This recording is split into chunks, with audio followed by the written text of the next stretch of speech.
I found this channel like kind of recently. It's called Game Maker Toolkit, and they just make some cool videos on like, I guess, like design. You know, I'm not a designer. For those who don't know, I am a game developer. I program Call of Duty. I think their videos are pretty cool. They're pretty interesting.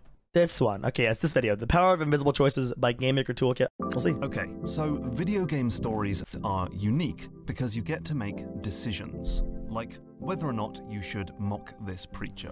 How many people's lives have you saved? From Bruxay, from Leshens? Those choices might cause an immediate reaction. There's something to think about, folks. Or in some cases, the game might... I just want to say, Witcher 3 haircuts. What the fuck is this, dude? Why has he got just the absolute Omega bowl cut, dude? You couldn't just like do a little bit more with it, is all I'm saying. Yeah, you don't gotta have like a fucking BTS haircut, but come on, dude. What is this, man? Remember your decision and issue some kind of consequence later down the line. What if it's a shooter or survival horror or an action game? How do you let players make choices in those sorts of games? Well, one way to do it can be seen in Bioshock. You meet a little sister, you need to decide whether to save her or harvest her lifeblood for magic super. Oh yeah, you can kill him, huh? And right. In these moments, the game slows down, takes away your normal controls, and just slaps a big old pair of button prompts on the down. Does this pop up? Okay, so this does pop up. I was gonna say, because if it just said murder or don't murder, like I think that would be cooler, right? Where it's just because like it tells you this, like, you know. It says if you kill it, basically if you don't kill her, like, you know, there's a reason to not, so. Takes away your normal controls and just slaps a big old pair of button prompts on the screen. Press X to harvest, press X to harvest. No. So that's one way to do it. Just holy shit! System. I'm going to call these explicit choices. But there's actually another way to do it. Let's look at another shooter, this time Spec Ops the Line. Also never played it. Here we come across two men strung up by their hands with snipers aiming at their bodies, and you have to make a decision. That's unfortunate. We're meant to choose. But this time there are no button prompts and there's no menu. Instead, you decide which person Walker will shoot by literally just shooting them. So that's a very different way of doing it. Instead of leaning on the systems of a different genre, Spec Ops lets players express their intent by using the basic tools they use elsewhere in the game. This is a game about shooting, so you make choices by shooting. Yeah. I call this, you guessed it, an invisible choice. And oh my god, he dropped the name of the video, boys! Invisible choices! Have some incredibly exciting advantages, and so in this video, I'm going to share 4 key reasons why you should think about making your choices disappear.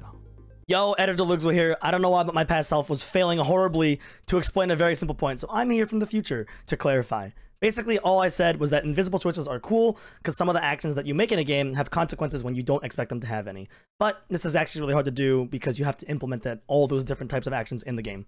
That's pretty much it. Let's get back to the video. Advantage number 1. Invisible choices can make the options ambiguous. So in Bioshock Infinite, you're told to throw a ball at an interracial couple. But did you know you can actually throw it at the... What the fuck, dude? What? Oh, wow, what? What is this video game about?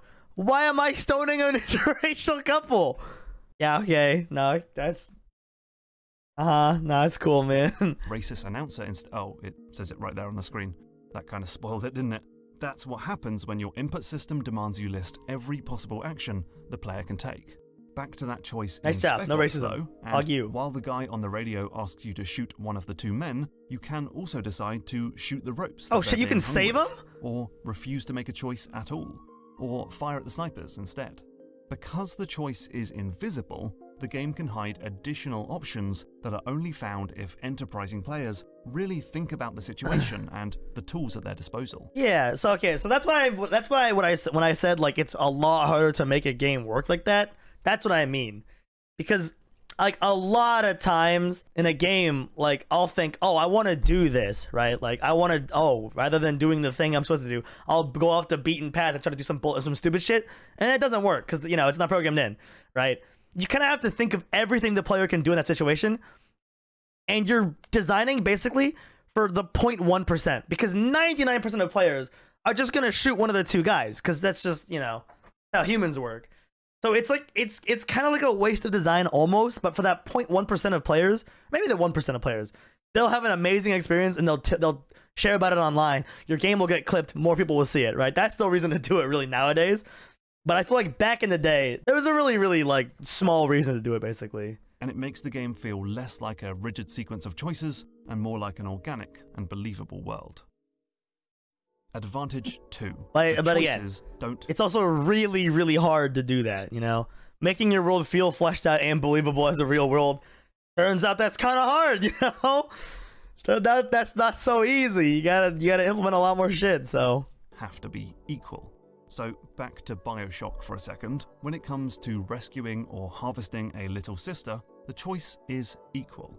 I mean, sure, the consequences are different, and one might make you feel bad, but the physical act of making the choice is identical. Press one button on your controller, or the other. But then consider a game like Undertale. Here you can choose whether to kill the monsters and bosses in this game, or spare them.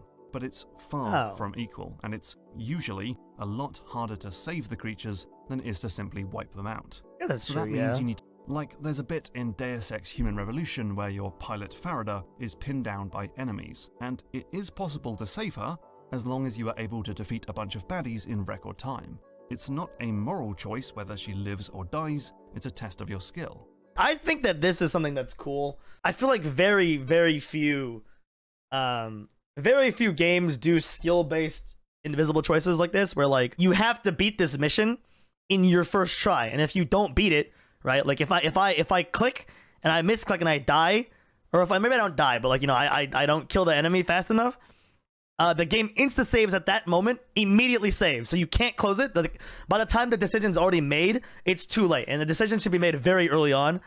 Then you just fucking lose, and then you can never reset ever again. Personally, I think a lot of people, like, I know a lot of people would hate it, right? But I think it's a cool idea. Just like, this character is alive, and you can save them right now by killing the bad guy, by being good at the game, and then if you're not, you just fucking lose that character forever. I think there are certain games that could use it. I think there's some games, like, I think it'd be like, you know, if you don't kill the boss on the first try, you don't get to fight the boss again. I think that's not as cool, because, like, you're just missing out on content. But I think if you're missing out on story content because of that, or something in the story changes, I think that's fine. Because you're experiencing, like, you know, losing a boss fight, you're losing out on content. Losing a character, you could be gaining like different experience because the character's gone now and you get to see different parts of the game. So also, picking immoral and selfish choices from a menu can make you feel pretty icky, but it's even worse when you have to physically carry out those actions yourself. True. When you slowly, manually, rob someone in this war of mine. In this war of mine, yeah, it makes you, the player, feel even more complicit in these awful actions. Wow, okay, unless you're just like a psychopath like me. I remember I played that game. I was just robbing people, bro. I was like, fuck them kids, dude. I need them resources. Advantage 3, fine grain choices. Fine grain? When we think about more explicit choices, we usually think about quite significant decision points. Picking between the lives of 2 characters, or the fate of an entire town, or what to have for breakfast. But when it— Dude, that is a hard choice. Bacon omelet versus Belgian wat, dude. Oh my god, this is. I didn't think this video was gonna get that deep, you know? Holy shit. Game is tracking invisible choices. It can build up a massive and highly detailed databank of everything the player is doing, and use all of that to shape the rest of the game.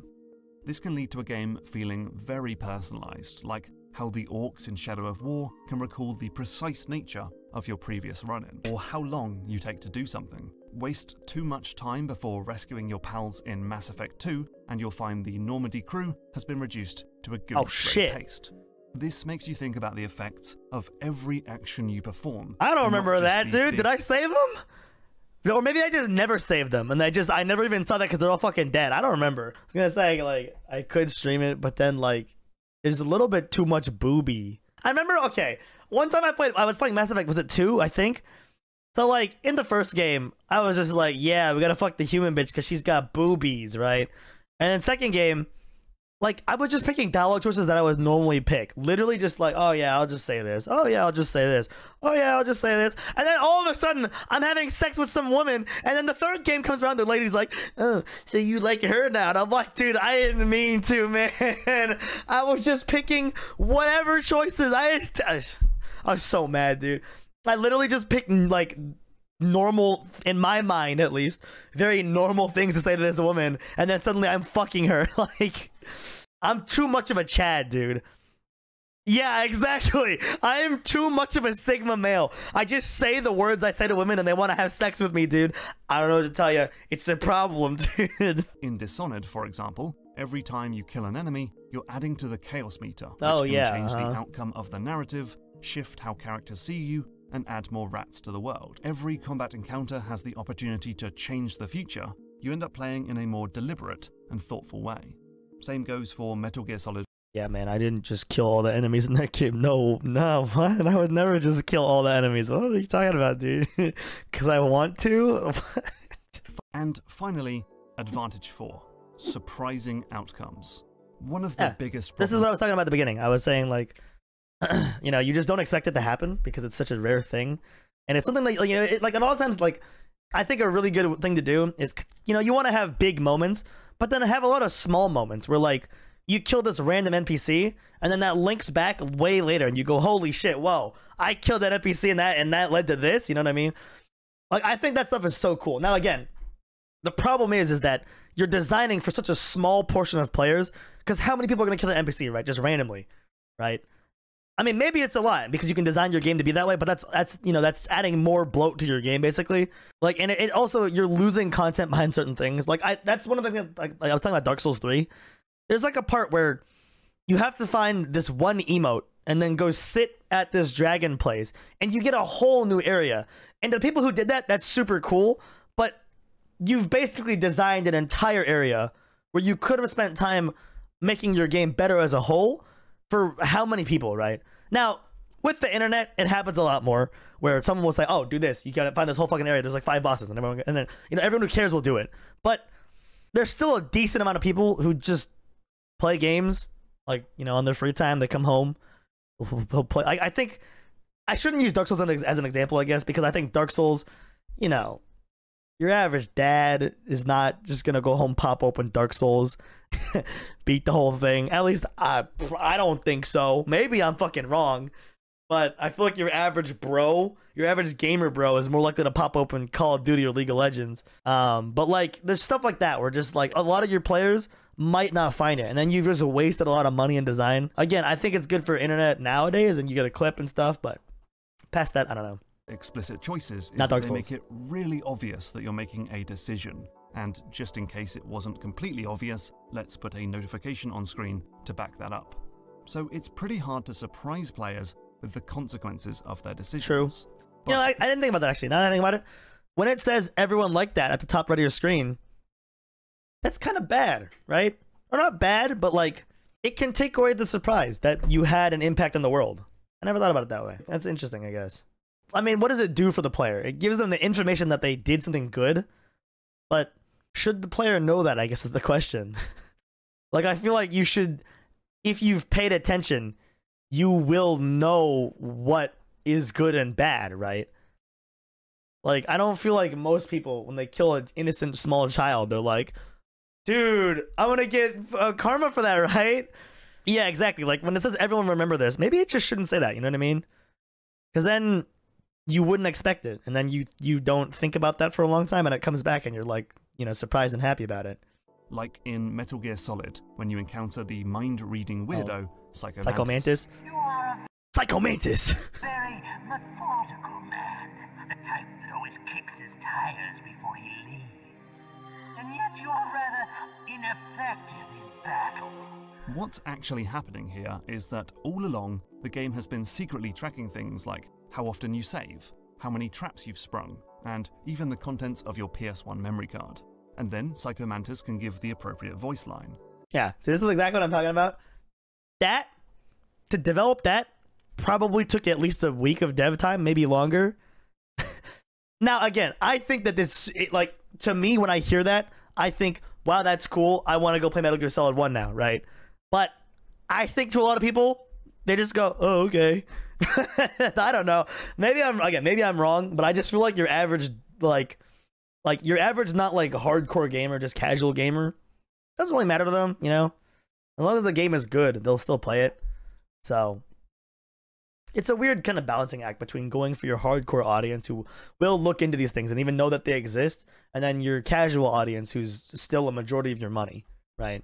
The other thing is, because explicit choices are given such prominence, I think players quite rightly expect for them to have equally significant consequences for the storyline, and to be disappointed when, typically, they don't. But when choices are invisible, even tiny consequences are impressive and memorable by comparison. Now, if I'm going to be listing advantages, I should probably also touch on the challenges of implementing invisible choices. For one, it can be hard. Probably just going to talk about literally everything I've said in the past, like, the whole video, basically. He's going to be like, yeah, it's hard because you got to do all this shit. And I'm like, yeah, yeah. To honor every choice the player might make. There's a scene in Firewatch where you have to deal with some skinny-dipping teenagers, and the game will react to loads of different actions, including tossing their boombox into the water. But the programmers had to create a very complex and robust system to account for all of these different actions. Another challenge is that when choices are made ambiguous, players might not know that they even had access to certain options and feel cheated when they find out. Well, I was gonna say I don't know if I'd feel cheated. I mean, it's more like I was saying, a lot of times that these things are there, it's almost like you're hurting yourself by making your game better, because a lot of people don't like think that you could do that because it's a video game and there's a script, and a lot of people just assume that the script is how you follow it.